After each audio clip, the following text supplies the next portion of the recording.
Máme tady opět náš malý obýváček a to znamená jediné, další povídání. A tentokrát je to s paní magistrou Andreou Mičkovou o zahradách dříve a dnes. Poprosím paní Andreu Mičkovou, aby přišla za mnou na pódiu. Tak a prosím, můžete se usadit tady na náš gauček. A my začneme povídání o zahradách, jaké byly dříve, jaké jsou dnes. Tak nejdříve bych se chtěla zeptat, protože vy jste zmiňovala nějaké vilegiatury. Co to jsou vilegiatury a jestli se dají Hyklovy vily mezi ně počítat? Tak ono vůbec jde o to, že co se týče vilové architektury a zahrad, které s nima souvisejí, tak to je v podstatě takový svébytný obor zahradního umění. A mezi toto zahradní umění patří i ty takzvané vilegiatury, což jsou vlastně soubory takové vilové čtvrti, dalo by se říct v dnešní době, kde vlastně hlavní roli hraje prim zahrada, která obklopuje tu vilu a vlastně ten život se překlápí jak z toho interiéru, tak i do toho exteriéru. Vlastně ti majitele se těmi zahradami vyloženě prezentovali a dávali okolí najevo, jak jsou movití a co všechno si můžou dovolit, protože vlastně všechny tyhle ty věci, které se na zahradě odehrávaly, tak byly dost náročné finančně, takže to byla taková jako prostě pro kolem jdoucího vždycky zajímavá podívaná a zároveň to byla prezentace toho majitele. Ono totiž jako vila jako taková vlastně jako má strašně dlouhou historii. Můžeme se s ní setkat už ve Starém Egyptě. A už ve Starém Egyptě byly tyto vily obehnány zahradami, byly to většinou zahrady užitné, ale které sloužily právě jak k pěstování, ale také k relaxaci, k odpočinku. A potom vlastně takový velký boom těch vilových zahrad a vil samotných se odehrál v antickém Římě, kde máme několik typů vil.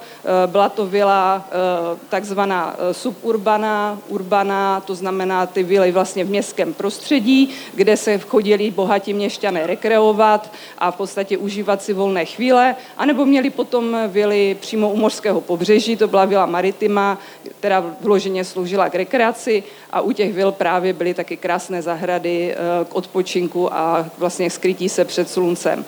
No a takový jako další boom právě těch vilových zahrad nastal v 19. století a to právě se týká i tady Hyklovy vil, protože vlastně buržoazie tehdejší měla potřebu se prezentovat stejně jako aristokracie. Aristokraté ti měli svá sídla na zámcích, také byly vlastně obklopeny krásnými zahradami, většinou teda jako jakéhosi formálního střihu. A i ti měšťané se chtěli tak stejně prezentovat jako ta šlechta, protože vlastně to souviselo i s industrializací. V podstatě při městech vznikaly továrny a u těch továren si vlastně továrníci stavěli své vily a právě u těch vil si nechávali vybudovat krásné reprezentativní zahrady, což vlastně vidíme i zde na příkladu Hyklových vil. A jsou tedy u nás v nejbližším okolí další tady tyhle typy? Tak určitě u větších průmyslových měst se tady s tímhle můžeme setkat. Třeba když si vezmeme takový Krnov, který vlastně, kde také průmyslníci v podstatě hodně v té druhé polovině 19. století si vyzískali svůj velký vliv, tak tam opravdu se taky postavilo spousta zajímavých vil i s reprezentativními zahradami. Vlastně třeba jako je taky zajímavé vidět ten vývoj té vilové zahrady, protože zpočátku to byla vyloženě ryze jenom formální zahrada před objektem. Poté vlastně přišli dva architekti, jeden pruský, jeden německý. Podle vlastně toho se to celá ta škola jmenuje. Je to vlastně Lené a Meyer School, to znamená pan Lenné to byl zahradní architekt pruský a pan Meyer byl ředitelem berlínských městských parků a ti vlastně přišli s takovým názorem, že by bylo fajn udělat ten formální parter, krásně zdobený se střiženou zelení, s květinovými záhony a na to navazuje v zadní části anglický park, což je vlastně přesně příklad tady našich hyklových vil. Jak už jste zmínila, tak prostředí vil prošlo velikou změnou. Jaké byly zahrady u vil tohoto druhu, vy jste říkala i ta anglická, a můžeme najít nějaký společný prvek u těch vil tady po okolí? Tak můžeme jednak v tom formálním parteru, ten se objevoval opravdu velice často.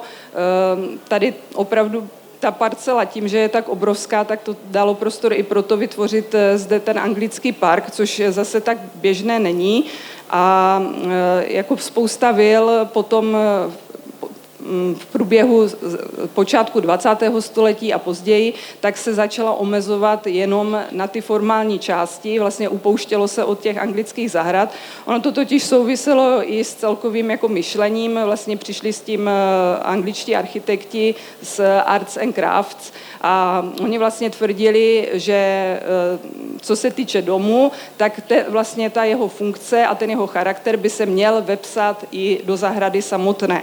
Takže vlastně se to jako kdyby takhle zrcadlilo a to, co bylo vlastně v interiéru, tak se objevilo i v exteriéru, v zahradě. Měly se využívat vyloženě domácí prvky, domácí materiály, nemělo se jako nic dovážet a vlastně ten prostor byl velice organizovaný, jo, vyloženě se popisovalo, na které straně má být užitná zahrada, na které straně vlastně má být zase okrasná zahrada, odkud má být vstup ze severu, na jihu právě ty krásné odpočinkové a květinové záhony. Takže opravdu to bylo jako velice přesně popsané a tady tohoto se architekti drželi, vlastně u nás to potom praktikovali téměř všichni v té první polovině 20. století, protože to byl velký hit, jako tady vlastně jak Hans Mutesius, který vlastně napsal knihu Das Englische Haus, která vlastně hovoří o tom, jak by měl vypadat vlastně pravý anglický dům a k tomu ta zahrada. Takže bylo to velké téma a jak samotní architekti o tom uvažovali, tak i zahradní architekti. Můžete nám říct, jaké byly trendy v zahradách za dob hyklů a jaké jsou teď? Zůstalo třeba něco, nebo je tam velký rozdíl, nebo je to něco úplně jiného? Tak já si myslím, že vždycky, co se týče zahrad, tak je to problém hlavně ve financích. To znamená, když mám dostatek peněz, mohu si dovolit rozsáhlou zahradu se spoustou taky drahých prvků, které v té zahradě figurují, to znamená různá vodní díla. Tady vlastně víme podle historických fotografií, že na parteru, který tady před hyklovými vilami byl, tak byl velký vodní prvek, který bohužel zanikl. Takže opravdu v dnešní době si myslím, že jako se spíše řeší jako ten okrasný prvek v těch zahradách, ale vlastně takové ty formální záležitosti, co se týče různých střižených prvků vegetačních, anebo právě tady těch náročných jako na vybavení, na finance technických prvků, tak od těch se spíše ustupuje. Hodně teď jsou in přírodní zahrady, kdy se vlastně využívají opravdu domácí dřeviny a domácí rostliny, ale to vlastně s tím už přišli v tom 19. století v tom Arts and Crafts, takže žádná novinka to vlastně není. Ono, jak víme, tak vždycky se něco recykluje z minulosti, takže u zahrad to očividně není jinak. Bylo tehdy běžné, že zahrady tvořili zahradní architekti, jak je tomu například dnes? Ano, bylo to běžné. Bohužel my máme k těm zahradním architektům poměrně málo informací. Většinou víme architekta obou budov, ale nevíme, kdo vytvořil zahradu. Přitom jako byla to opravdu součást toho architektonického řešení a poměrně důležitá a významná část kompoziční celého vlastně areálu. Zabírala vlastně většinu pozemku, ale bohužel nedochovaly se žádné architektonické plány ani rozvržení dřevin, takže u Hyklových vil nevíme, ale samozřejmě známe spoustu zahradních architektů, jak už jsem říkala, třeba Lenné nebo Meyer, vlastně na tady tyhle ty potom pány navázali u nás třeba zahradník, určitě všichni znáte to Meyer, tak od něho se zachovalo opravdu spoustu výkresů, takže víme přesně, jak ty zahrady byly komponované, jaké dřeviny chtěl navrhnout. A pro mě vždycky, když hledám v archivech, tak je velký svátek, někdy se podaří, když najdu plán zahrady, včetně teda autora a opravdu popisu jednotlivých vegetačních prvků a potom je to radost obnovovat. Existují vysloveně nějaké publikace historie zahrad nebo vilové zahrady? Existuje nějaká taková kniha nebo dejme tomu časopis, dobový tisk? Ano, dobový tisk právě byl k tomuto tématu velice bohatý.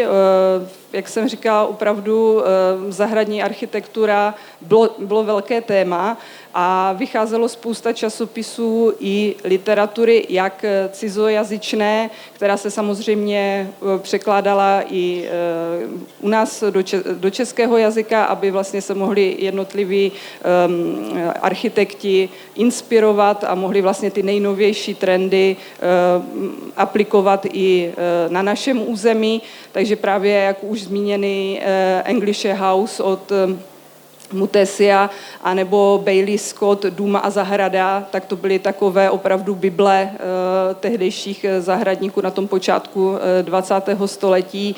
A samozřejmě potom dobový tisk Naše zahrada. Ono se to jmenovalo i tak jako celkem veselé, že by si člověk řekl, že to je takový jako receptář třeba Prima nápadu nebo něco takového, ale opravdu to byly jako dobové postupy, dobové trendy, jak v těch architektonických návrzích, tak ale i v praktických návodech, jak pěstovat jednotlivé dřeviny, jednotlivé byliny, takže opravdu těch návodů, těch kuchařek bylo strašně moc a taky to bylo velice prestižní v těchto časopisech publikovat a vlastně jednotliví zahradníci, jako třeba Vaněk nebo Kumpa nebo samotný Tom Meyer, tak v těchto časopisech publikovali a prezentovali své zkušenosti.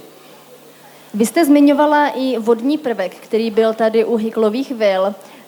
Na to navážu svou další otázkou, jestli spadá do zahradního prostředí také bazén. Je to jiný vodní prvek než třeba nějaké přírodní jezírko, ale myslím si, že už v 19. století mohl mít své místo v tady tomto prostoru. Tak samozřejmě v podstatě cokoliv, co má nějaký architektonický ráz a nachází se v zahradě, tak je její součástí a těch vodních prvků se v jednotlivých jako vilových zahradách opravdu objevovalo mnoho a i zrovna tady v Hyklových vilách bazén máme. Pokud se přidáte na komentovanou prohlídku, tak určitě si ho můžeme ukázat. Tady dokonce to vypadá, že to byl bazén vyhřívaný, takže opravdu se vším komfortem.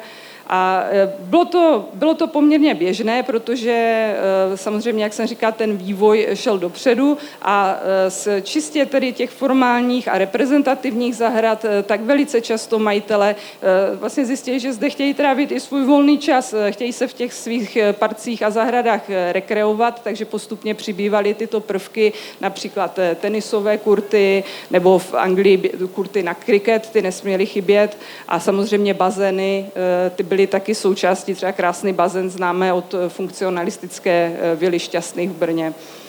A když zůstaneme tady v Novém Jičíně, vy jste zmínila, že tady je také bazén nebo pozůstatek bazénu.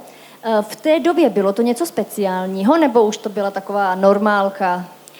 Tak ono záleží totiž, z které doby ten bazén je. To my přesně nevíme samozřejmě, takže kdyby to bylo z doby, kdy vznikly Hyklovy vily, to znamená z těch 80. let 19. století, tak si myslím, že by to bylo úplně luxusní novodobý jako přežitek, ale já si myslím, že ten bazén je mladší o něco, takže samozřejmě potom už, jak jsem říkala, opravdu ti jednotliví vlastníci těch nemovitostí si chtěli užít maximální luxus ve své zahradě, takže se to stávalo prvkem častějším, ale samozřejmě finančně opět náročným, že musela se řešit filtrace vody, vůbec doprava té vody, nehledě na to, jestli byl vyhřívaný, tak samozřejmě i to technické zázemí pro to vyhřívání toho bazénu, materiál na topení a tak dále, takže bylo to náročné určitě.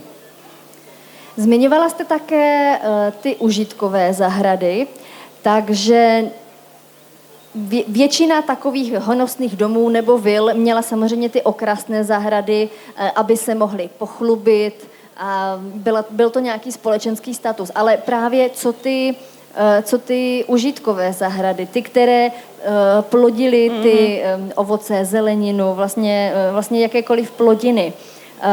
Byly tady, máme nějaké dochované záznamy, že u Hyklových byla i tato zahrada? Ano, tak víme, že tady produkční zahrada byla.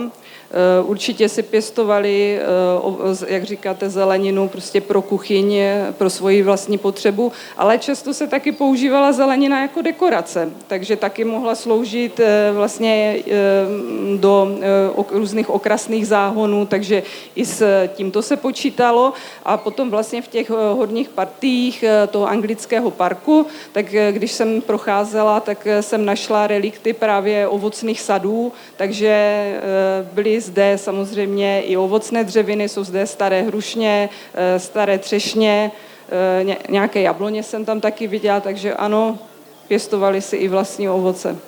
A dokážeme určit, v kterých místech zhruba byly ty zahrádky, myslím vysloveně ty řádky, kde se pěstovalo? Tak to jsem bohužel v těch starých mapách nenašla, ani v leteckých snímcích, takže můžeme spekulovat, jako většinou ty produkční zahrady byly v blízkosti dalších budov, které vlastně s tím hospodářským zázemím souvisely, to znamená většinou tam byl třeba i nějaký produkční skleník, případně nějaké skladiště na to ovoce, kde vlastně se ukládalo, ale v těch starých mapách se mi to nepodařilo bohužel najít, protože ten areál samozřejmě se proměnil, ale některé z těch produkčních vlastně částí té zahrady byly potom, jak je vlastně tady ta třetí, ta vila Hykla, takže pravděpodobně v těchto místech ty produkční zahrady byly. Já vám moc děkuju. Věřím, že tohle byla jenom kapička v moři, která byste dokázala povídat a tímto vás všechny zvu na komentovanou prohlídku, která začne v 17:30. Paní Mičková bude čekat támhle u vstupu do zahrad, je tam takový chodníček, tak určitě věřím, že se najde mnoho zájemců o komentovanou prohlídku. Ještě nám řekněte, co se na té prohlídce můžou návštěvníci dozvědět.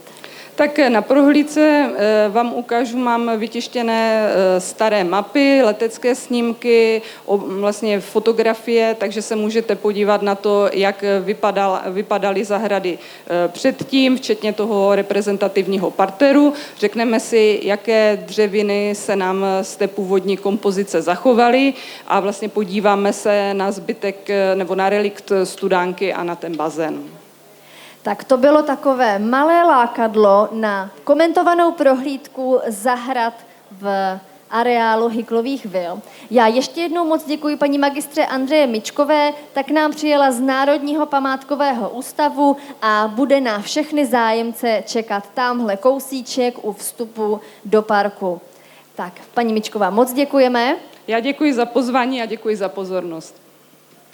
A paní Mičková se už připraví a bude čekat na všechny zájemce.